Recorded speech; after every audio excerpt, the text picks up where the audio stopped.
I've made numerous videos of how Saudi Arabia is changing, particularly in the last, let's say, 5 years.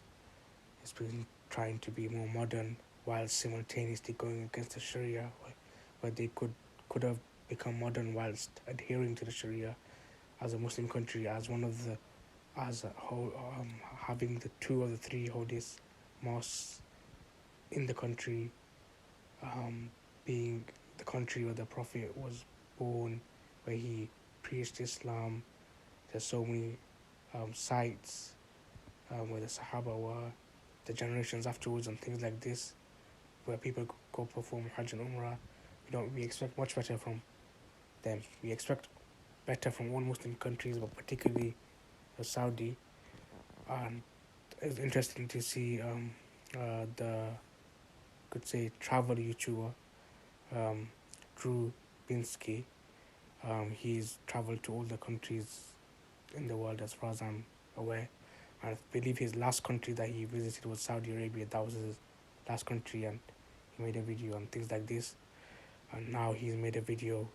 I've watched it. Maybe I saw the notification, and it's titled "Our Honeymoon in Saudi Arabia." And if you told someone 20 years ago that non-Muslims would be in Saudi, and then they wouldn't believe you so openly. And then you told them non-Muslims would be having honeymoon in Saudi, they wouldn't believe you even more. And then some of the pictures and things that I've seen within that video as well, like when you hover over it, it shows you. So you don't really necessarily have to watch the video where there's um, music and things like this. It seems like it's a club or dancing or something. If you told someone non-Muslim in Saudi on honeymoon, doing things which aren't in line with Islam, music being there and things like this, well, they wouldn't believe you at all. And yet we are here in 2023, where things are like this are becoming normal, not to the Muslims, but it's becoming normal to the kingdom because the authorities are allowing it, and I wouldn't be surprised in 10 years' time if things like this are normal.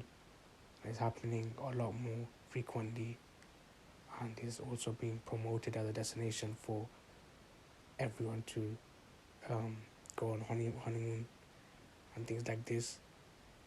And it's a shame that the authorities are not putting Islam first. They're putting money ahead of and tourism ahead of the religion, and religion gave value to that land. If it wasn't for the religion, nobody would know that land, nobody would go to that land. And many Muslims, even in their millions, would tell you if it wasn't for um, Hajj and Umrah and visiting the Prophet ﷺ, nobody would go to Saudi.